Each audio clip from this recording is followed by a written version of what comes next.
fact, given that the fact that the city of Riverport is vast compared to the relatively small number of people residing in the lifeboat, in theory, monarch operatives could venture outside the lifeboat in chronon harnesses and actually enjoy freshly cooked meals simply by entering a restaurant and finding the ready-made dishes that have been prepared, remove them from the zero state to a study-approved area and enjoy them as hot and delicious as if they had been just prepared, which in fact they of course would be. To be clear, this is not a recommended activity, as it would be a foolish waste of resources to go after individual meals like that. The above scenario is mentioned here merely to illustrate the point. Even though the lifeboat has been designed to operate for decades of subjective time, it doesn't actually need provisions for that long. If the lifeboat's own reserves start to run low, a well-planned supply run into the city could easily result in a great deal of perfectly preserved supplies.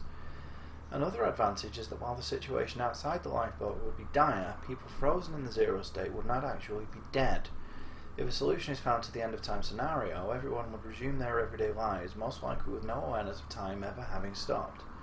However, it's hard to know what the exact psychological impact of that knowledge on lifeboat personnel will be. There's a real concern that the pressure of knowing that they have sole responsibility for the survival of the human race, and that there are billions of people outside of the walls of the lifeboat, helpless and unaware, frozen eternally in that last moment, may prove to be crushing for some.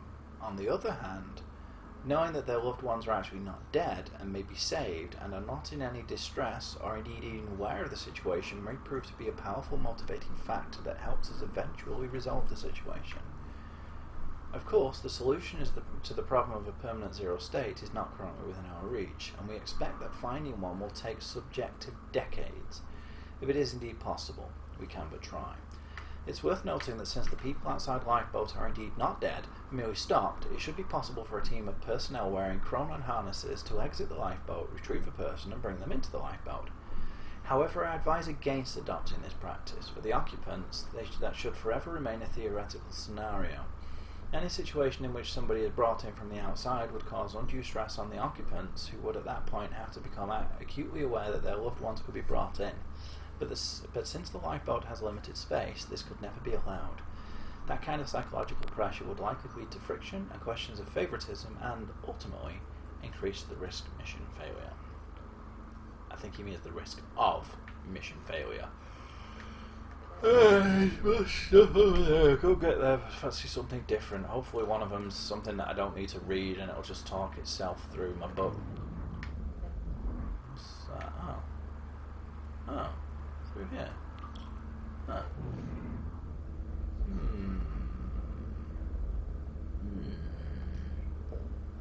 No use going there before talking to Dr. Emerald. Really? Really going with that, are we? Alright, whatever. Alright, are there any chronon sources around here? Let's do a quick run around the edges just to make sure, just to check. Ah, there's a thing here. Huge. Jack. Hi. It's Will. I guess you're in Thailand by now. I'm not sure if you even still use his number. I don't like how he left things. Oh, I can walk around the edge thing. I've been under a lot of pressure. There's some things I should tell you. There are some things. I'd like to make it right. Just call me. Yes. Okay? Call my butt. Please. Hey, this is. I just met you, and this is crazy. Time just ended. So, like, save it maybe? Yes. Okay, well, let me get up there. Fine. Why would you let me get up there at all then? It's like, wait a minute, dude. I know about that time machine. Ah, I knew there'd be a chronon source around here somewhere. Huh. Can I? No. What if I go? Meet Sophia at Time Machine. Time Machine! Wait, it's murdering me and stuff? Ow! Stop murdering me and stuff. It's like making me die and shoot. And I'm like, wait a minute, dude. And the time machine's like, I'm just killing you and shooting. And I'm like, no way, I'm dying and shoot. And the time machine's like, yeah, die and shoot. I want you to die and shoot. And I'm like, no way, bitch. I can live through the end of time and shoot. And the time machine's like, well, my dick. And I'm like,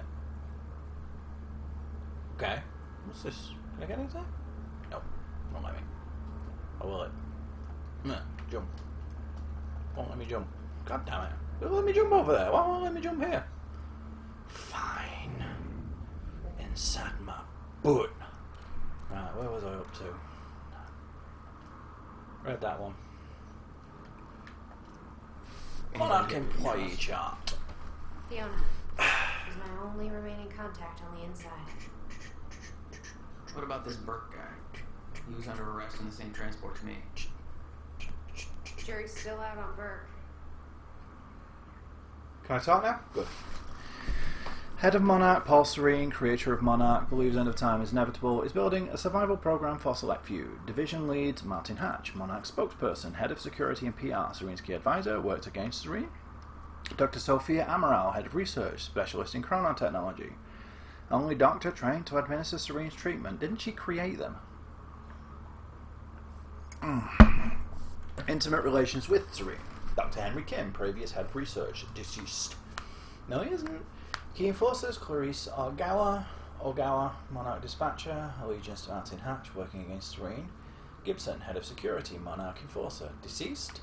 Carlos, leader of Reaper Squad, loyal to Martin Hatch, deceased. Yeah, those two are both dead. Burke killer. Potential allies within Monarch, Fiona Miller, chronon researcher, confirmed ally working with Beth from inside. William Burke, Monarch fixer, has questioned Monarch agendas extensively. Deemed Monarch traitor for assisting in Jack's escape, even though he didn't. Charlie Wincott, Monarch hacker.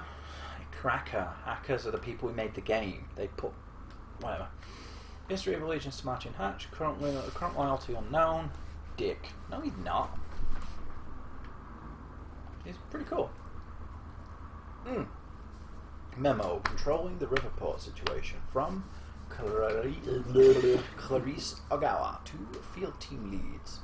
I know the situation is fluid and things are progressing fast, but I want to reiterate our strategy for maintaining control over the city of Riverport. As you all know, we can't actually directly control the city. We don't have the manpower and we don't have the actual authority.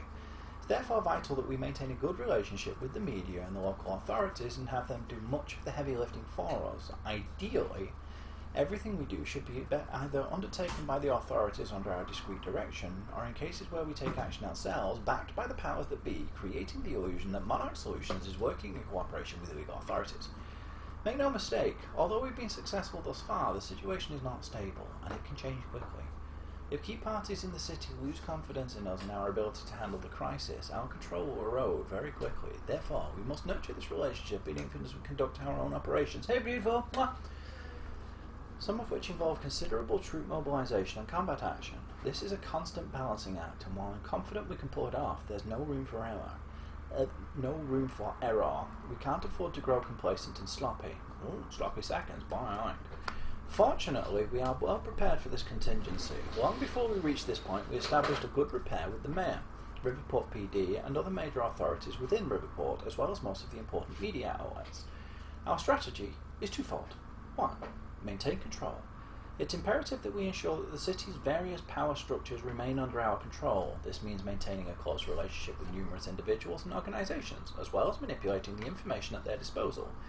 While Charlie Wincott is unfortunately no longer working on this project due to unforeseen complications, he has set up powerful tools and procedures for scrubbing the internet and identifying and locating problematic situations and individuals. We're stationing people in so he's find a way to look for portrayals of women in the media, including within this game. Is he gonna wipe them out as well, so that all the women will be literally Jesus? But we can't do that because whatever. We're stationing people in key locations and maintaining control, often under the guise of advisors and consultants to people in power. They are ready to step in as required. Anybody working in these roles needs to be proactive and project a constant aura of helpful authority and dependability. Diplomacy is the order of the day, people. That's vital for maintaining certain fictions, such as Jack Joyce's culpability in the events at the university, etc. Note.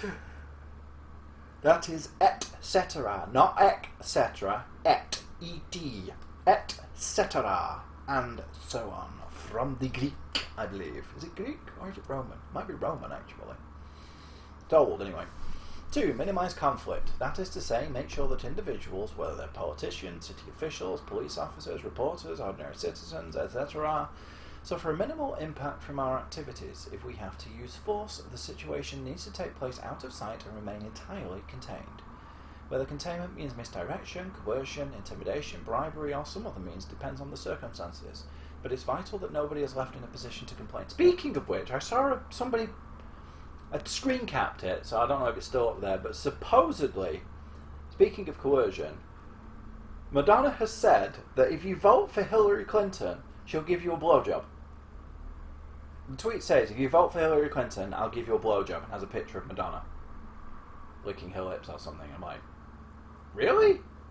And somebody replied to it saying I could just go down to the hardware store and get some sandpaper for the exact same effect. But, really?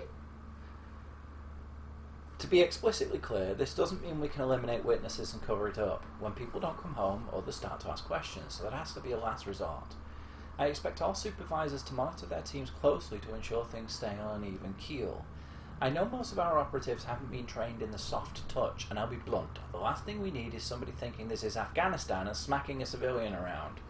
We're one YouTube video away from this whole thing blowing up in our faces, like a Galaxy S7. Galaxy Note 7, whatever. Topical! So we have to maintain our operational profile throughout. For all of these activities, we have a considerable budget. Monarch Solutions is very well off. We've been building resources for a long time, and this is considered a priority. What? Building resources? So we can buy a lot of silence and cooperation from authorities and citizens alike, but that only works as long as those things are for sale. And the moment we're seen as a threat, that opportunity will disappear. If you see a problem, be proactive and call it in. Don't let anything run out of control or think it'll work itself out. We have to be sure. The situation can unravel faster than we think, and we have to coordinate our activities properly. Any questions or concerns, please contact me sooner rather than later. Right. Oh shit, there's one more there. Hey, Amy. What am I looking at here? I've been recording What's it look like? communications with the radio that Beth left me. I made a compilation of anything that seemed like it might be useful. Transcript of Monarch Communications, COM 1032, unknown Monarch personnel.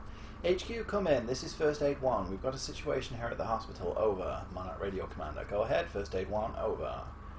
Unknown. It's a fucking mess down here, HQ. Burke showed up for his wife like we thought. Gibson intercepted him. Burke wouldn't come quietly, so Gibson drew on him and, well, Gibson's dead. Burke strangled him with a power cord in full sight of half the hospital and did a really shitty job of it because it looked so convincing. So, that kind of shit show. Over. Did you have the situation contained? Do you have the situation contained? Where's Burke now? Over. We're working the scene and wiped the footage, but Gibson didn't have backup, so who knows how many people saw the fight. Or where they are now. Same goes for Burke. He's in the wind, so's his wife. Over. Copy that, First Aid 1. We'll run with that on our end. Just tidy things up over there. Over and out. Ish. Right. Let's watch this. I wonder if it'll do the same thing it did with my frame rate as it did last time. Okay. The date is... it's February 28th, Jesus, Will. 1999. William Joyce. Cool. 1999. After months First experiment. of arduous work, my machine is finally ready for human testing. Ready At 1:26 a.m. Relative term when you're dealing with the deformation of the Cronin field and the creating of black holes mass density. And what was with tangent? the extra thing underneath Short him? They know that it says 1:26 a.m. Time machine Why is that works. off the I'm gonna prove it. edge of the screen? Die. Okay. Just need to make some Is that the date? final preparations. When I enter the machine, I will travel clockwise around the corridor. Okay. Yes, I know what my mission is. Yeah, it's the date. Chronon levels are stable. Travel clockwise around the corridor, exiting back into the same location in the near future. Oh. This clock is set to my watch. Now, when I exit the machine, there should be a significant difference in time between my watch and the clock in this Okay, room. why wouldn't you go back in time? That makes more sense. Locked in place. Then you could have two people at once. Setting the date to 5 minutes to the future for the first test. There we go. And travel backwards in time only as far as the first activation of the machine's core, which is now.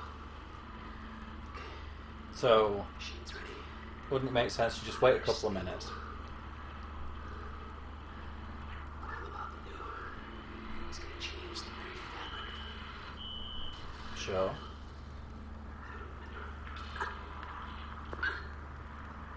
Don't remember what.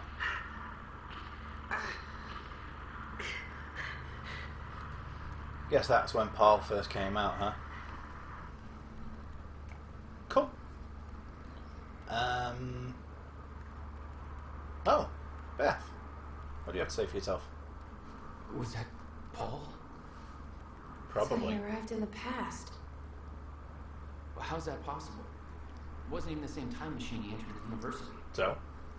That's one question I still don't have an answer for. So he used this machine to go back again. We already have like the watch-a-jig thing where he said that. Right, am I missing anything? Oh, I found the ripple already. I wonder what the ripple was.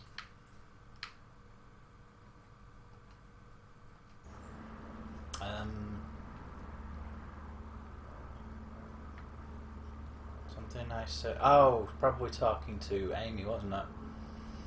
Hearing it would be in the back of a catering van. Yeesh. Okay. Now we've done all that, got all that away. There are only a few things left to grab, so let's go talk to good doctor. Right, How Wolf. long do you need? I already found the problem. Quite simple, really. What is it? The power relay is down. You'll need to find a way to reset it up. There, where the light is. I'll lower the ladder for you. Oh? What happened to the power relay? Yeah, that's a very good question. Power surge occurred at 7 a.m. this morning when the machine was activated. Ah. 7 a.m.? That's hours before we even got here. Yeah. Well, the numbers don't lie. So, I guess I'm doing some climbing. Sure. Saves me from volunteering. was Will here this morning then, do you think? Could have been Will. He'd have come back and turned it off. So here's the thing I'm wondering. If you turn the machine on and then turn it off again, does that mean that you can't go back earlier? I'm guessing not, considering they said it was turned on at 7 this morning, but we know that Serene was able to go back. Oh, wow, dude, it's my giraffe. We know that Serene was able to go back You've got to be kidding me. 17 years.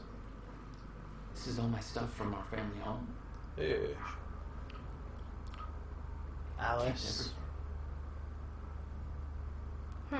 What of the streets? Guess you thought you might come back. Alice of the streets? Pulse of the streets? Yeah, Pulse of the streets. I thought it was Alice of the streets. My artsy rebel phase. Complete with a very rebellious how-to guide. What? I always wanted to try this, actually. Try what? Never had the time. I always wanted to try what? Right, whatever. Giraffe Man. What's his name? I wonder if this is a nod to Naughty Dog. Graffy. Yeah. It's about as original as I expected. Well, you could have at least called him Colonel Giraffe. Seriously. Jack? You okay? Yeah. Look at the state of them! Oh, that's brilliant! Yeesh. So what's through here then? Why didn't we come through here before? Exactly. I suppose we were doing other things, but whatever. What? What? Oh, it's another one of those thingy bobs. My signature.